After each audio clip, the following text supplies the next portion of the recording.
Most people trying to win others to their way of thinking do too much talking themselves. Let the other people talk themselves out.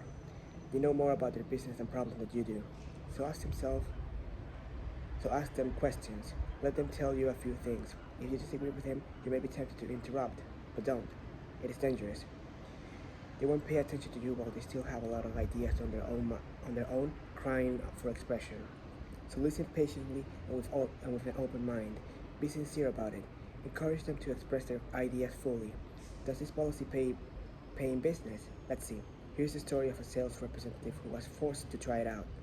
One of the largest automobile manufacturers in the United States was negotiating for a year's requirement of upholstery fabrics.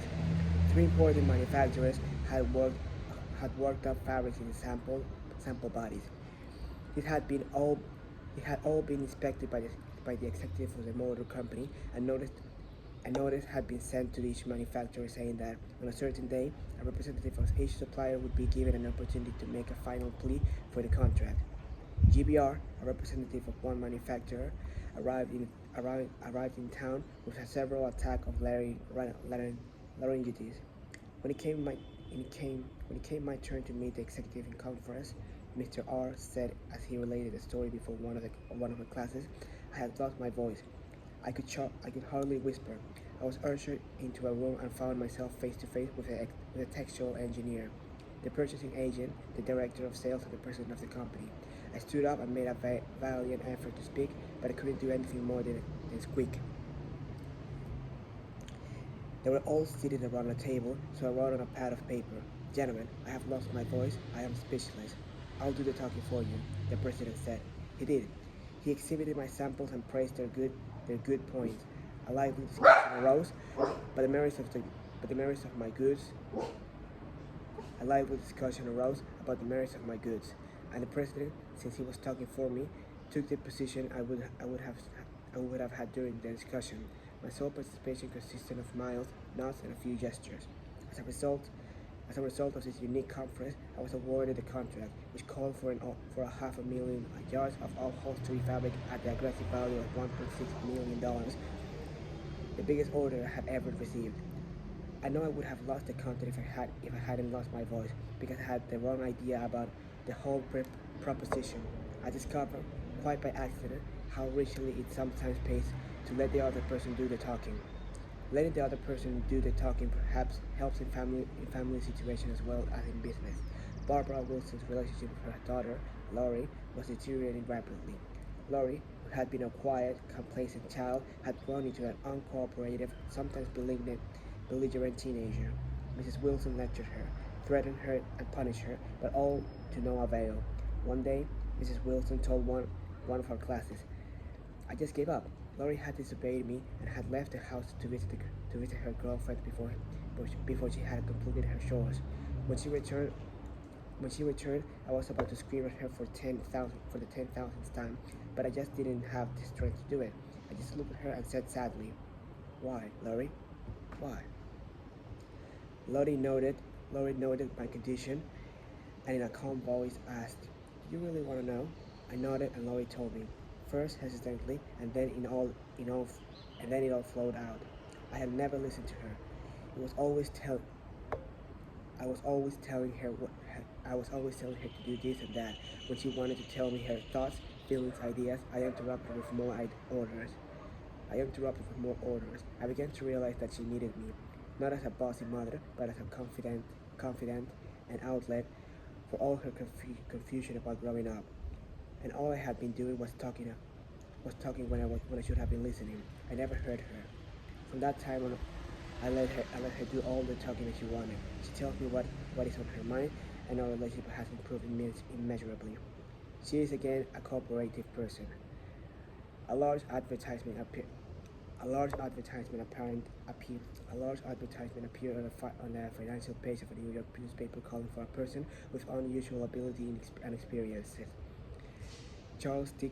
Kubelis answered the advertisement, sending his reply to a box number. A few days later, he was invited by letter to call for an interview. Before he called, he spent hours in Wall Street finding out everything possible about the person who had founded the business. During the interview, he remarked, I should be mightily proud to be associated with an organization with a record like yours. I understand you started 28 years ago with nothing but desk room and one stenographer. Is that true?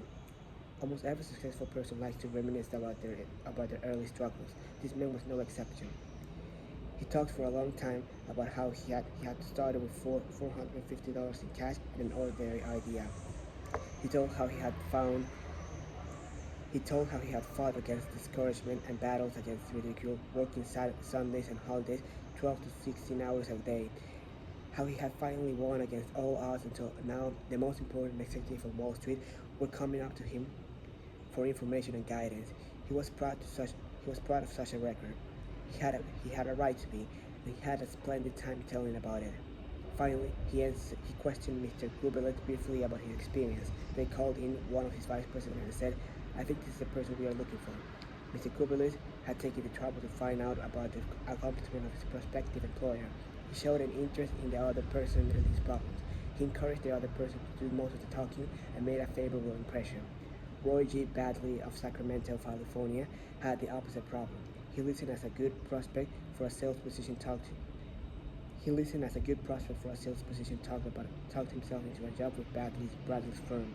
Roy reported, being a small brokerage firm, he had no fringe benefit, such as hospitalization, medical insurance, or pensions. Every representative is, every representative is an independent agent. We don't even provide leads for prospects, and we cannot advertise for them as our larger competitors do. Richard Pryor had the type of experience we wanted for this position. He was interviewed first by my assistant. He was interviewed first by my assistant, who told him about all the negatives related to this job. He seemed slightly discouraged when he came into my office. I mentioned the one benefit of being associated with my firm, that of being an independent contractor and therefore virtually being self-employed. As he talked about these advantages to me, he talked himself out of each negative thought he had when he came in for the interview. Several times it seems as though he was half talking to himself as he was thinking through each thought. At times I was tempted to add to his thought. However, as the interview came to a close, I felt he had convinced himself very much on his own that he would like to work for my firm. Before I had been a good listener and let Dick do most of the talking, he was able to weigh both sides fairly in his mind, and he came to the positive conclusion, which was a challenge we created for himself. We hired him, and he has been an outstanding representative for our firm. Even our friends, even our friends would, even our friends would much rather talk to us about their achievements than listen to us boast about ours. La Rochefoucauld, the French philosopher, said, "If you want enemies, excel your friends. But if you want friends, let your friends excel you." Excel your friends, but if you want friends, let your friends excel you. Why is that true?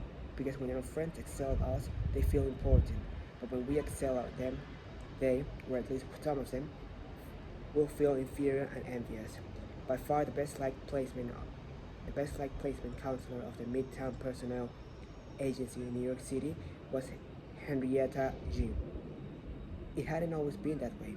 During the first few months of her association with the agency, Henrietta didn't have a single friend among her colleagues. Why? Because every day she would brag about the placement she had made, the new accounts she had opened, and anything else she had accomplished. I was good at my work, and I'm proud of it, Henrietta told one of our classes, but instead of my colleagues sharing my triumphs, they seemed to resent them. I wanted to be liked by these people. I really wanted them to be my friends. After listening to some of the suggestions they made in this course, I started to talk about myself less and listen more to my associates. They also had things to boast about and were more excited about telling me about their accomplishment than about listening to my boasting. Now, when we have some time to chat, I ask them to share their joys with me, and I only mention my achievement when they ask. Principle 6, let the other person do the great deal of the talking. Let the other person do a great deal of the talking.